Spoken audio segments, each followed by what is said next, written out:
ఇక్కడ రెడీ కాదు, ఆంధ్రప్రదేశ్లో కానీ కేంద్రంలో కానీ. కానీ అలాంటి జీవోలు కూడా కేంద్రంలో కానీ రాష్ట్రంలో కానీ చాలా వరకు ఎవరికి తెలియకుండా రాత్రికే వాళ్ళు ఇష్టం వచ్చినటువంటి జీవోలు కూడా పాస్ చేసుకుంటే విధానాలు రాజకీయ నాయకులుగా చేసే వాళ్ళు అమలు చేసుకుంటారు. అయితే ఎవరు ఏ విధమైన అమలు చేసుకున్నా కూడా మహాజన రాష్ట్ర సమితి నాయకత్వంలో అన్ని విధాలుగా అఖిలపక్ష విధి విధానాలు అమలు చేసుకుంటూ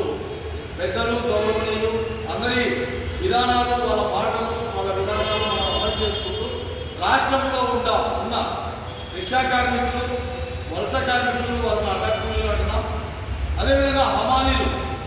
వీళ్లకు ఖచ్చితంగా రాష్ట్ర కేంద్ర ప్రభుత్వాలు న్యాయం చేసే విధంగా మీకు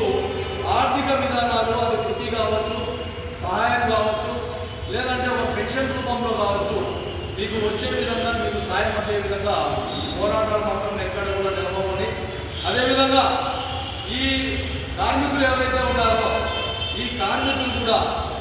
ఈ మన మహాజన రాష్ట్ర సమితికి కొంతవరకు మీరు కూడా